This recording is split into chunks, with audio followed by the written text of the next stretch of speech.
Welcome back. This is Professor Marsh, and this is the third lecture in Unit 10. This lecture is about the long-term assets that are discussed in Chapter 11.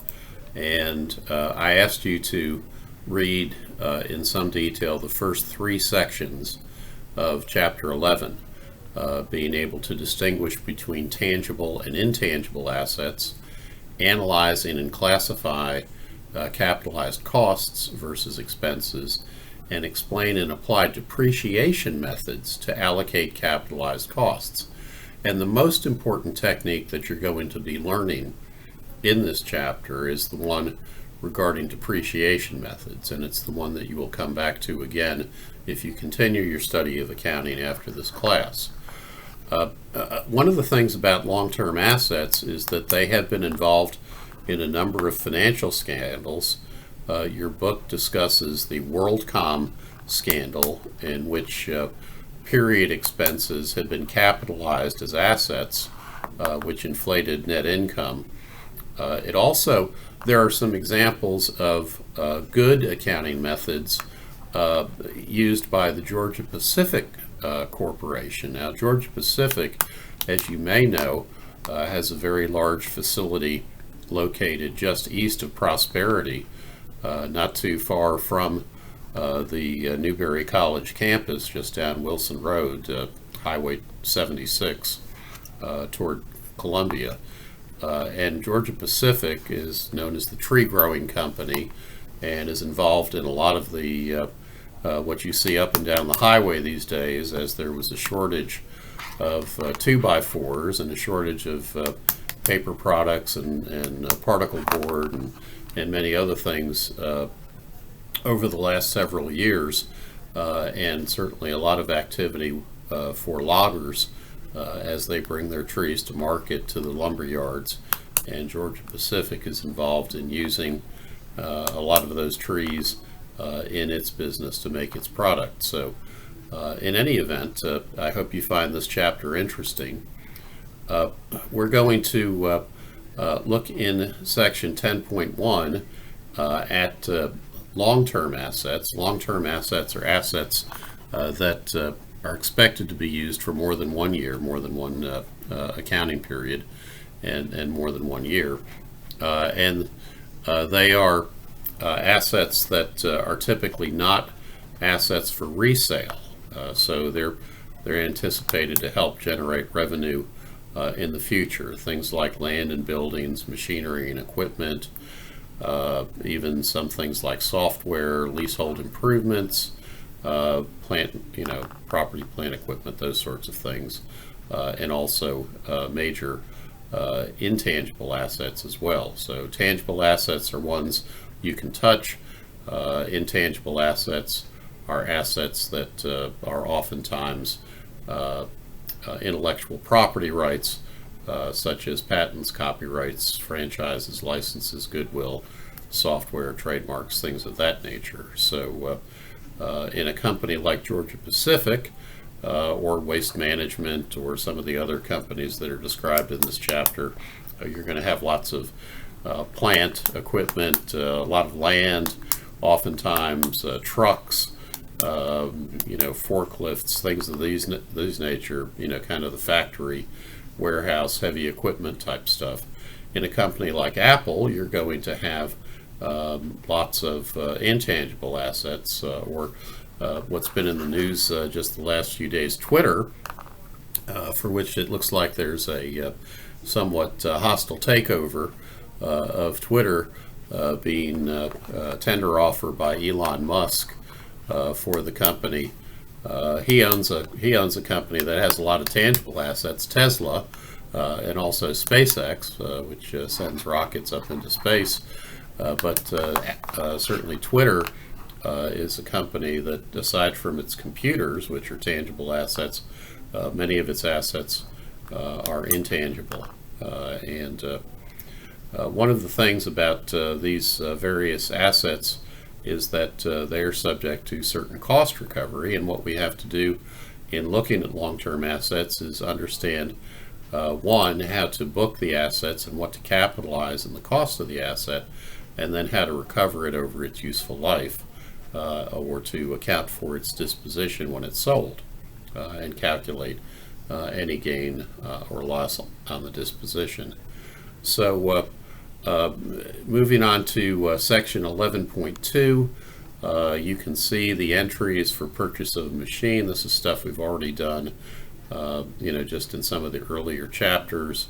You can see how you can make mistakes and how to correct them, and you start to see some of the examples of the WorldCom financial fraud, and how they improperly capitalized costs and almost shut down the internet. Gee, that I did not remember that some 20 years ago. But you can see examples about grocery industry, vehicles like Tesla or General Motors, and also the Georgia Pacific examples, which begin toward the bottom of 11.2, including a link to a video of the operation of the Georgia Pacific lumber mill, where you can see the various activities and how those very specific and very efficient assets are used in the production of Georgia Pacific's wood and paper products. In section 11.3, you have a very important section for your homework and for your understanding of depreciation methods. And I want you to turn now to 11.3 and take a look at the example that they call your turn. What they do is they give you a hypothetical. Liam is purchasing a silkscreen machine for $10,000. He estimates he can use it for 5 years or 100,000 presses, and that the machine is worth only $1,000 at the end of its life. So what we call that $1,000 is we call it the salvage value. What we call the 100,000 presses is we call that units of production.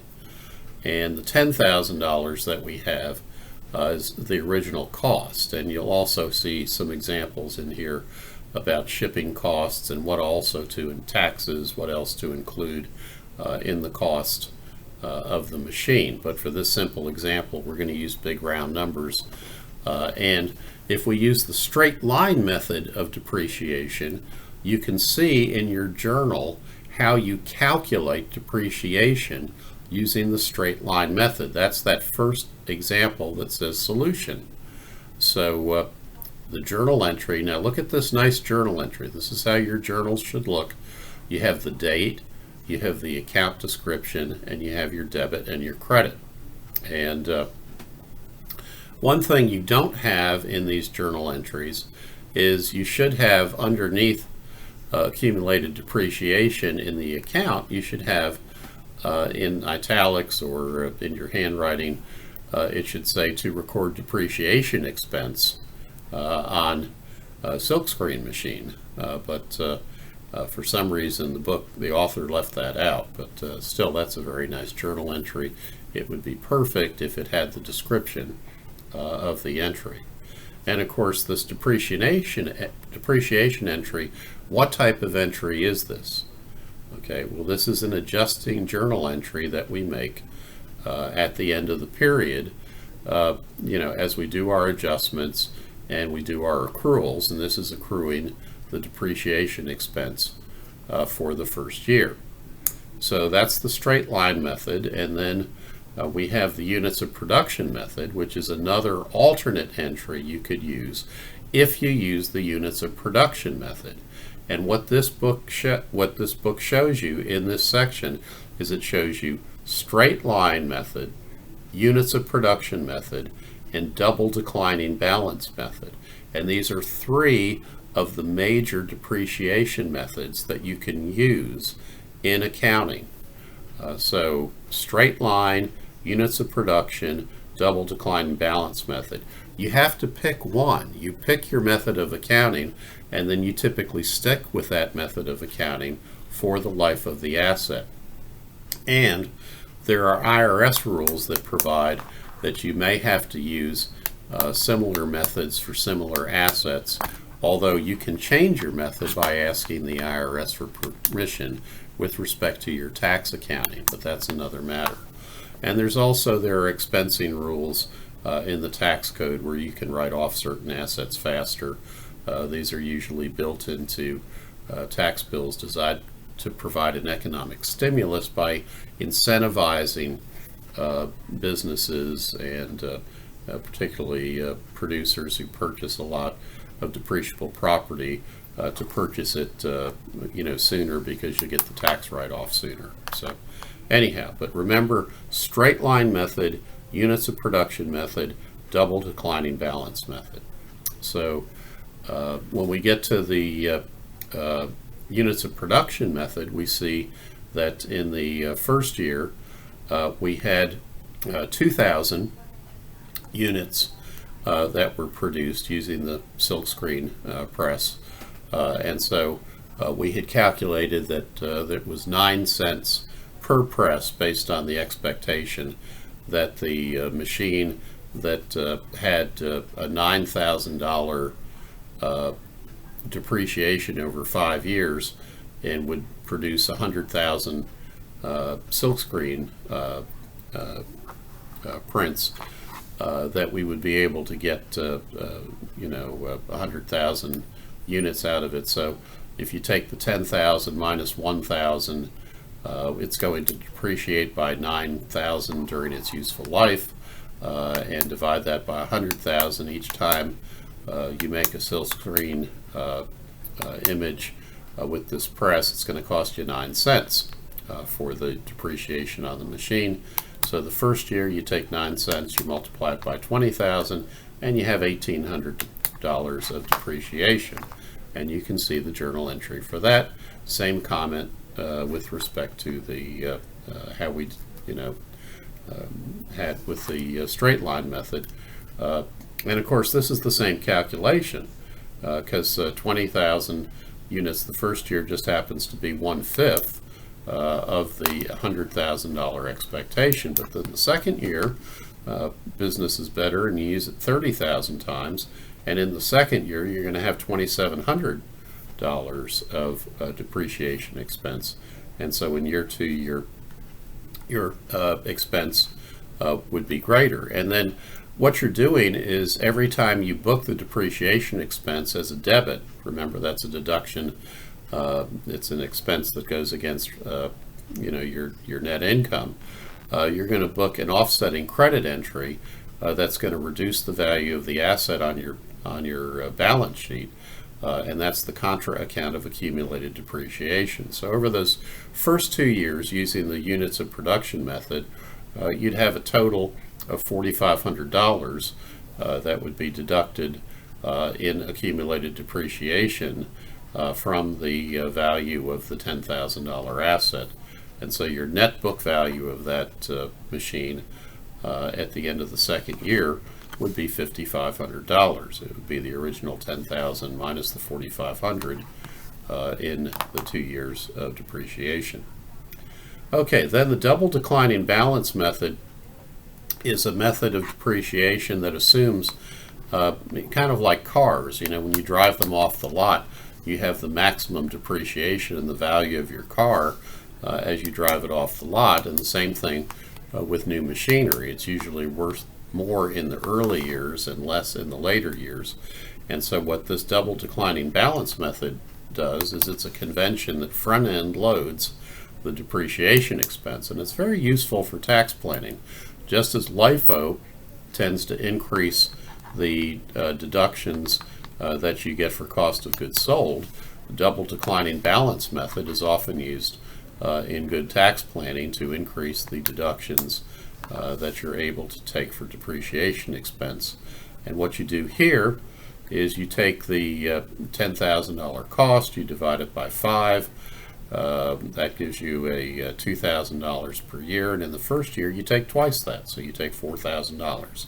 And then the next year you take the remaining net book value of the asset, which is 10,000 minus 4,000, or 6,000, and you divide that by 5 and multiply it by 2. And 6,000 divided by 5 is 1,200, times 2 is 2,400. And so that gives you your second year depreciation of 2,400. So in the first 2 years, you've taken $6,400 of depreciation. And then over the next 3 years, you continue to take, in the third year, you'd have $3,600 of remaining net book value. Divide that by 5, and that would give you, what was 70? Let's see. That's 20% of 3,600 is that 720? So you 720 times 2 would be 1,440. So you'd have $1,440 of depreciation in year 3. You do the same thing in year 4, and in year 5, what you do is you take what's ever left in excess of $1,000. So in the 5th year, you would just take some small amount after you'd already taken almost all of the depreciable value in depreciation deductions. So that's the depreciation sections 1 through 3 in a nutshell. You can see that there are some examples of the waste management fraud where they understated their depreciation deductions to increase their net income. The Securities and Exchange Commission sanctioned them for that. You can see some of the balance sheet presentation and the other, how you capitalize the shipping costs and setup costs and that sort of thing into the cost of your fixed asset, the machine. And you can see the example of the Georgia Pacific Company as a positive example, although for some reason they put them in Pennsylvania, which they should have put them in South Carolina, but that's okay. And then you get into a little bit more detail, and that's that. So anyhow, I'm going to stop the lecture at this point. Please do read the rest of the chapter. I'm less concerned with your understanding about amortization expense, but at this point I think that's probably enough on depreciation, at least for this introductory course. So good luck with your homework on this.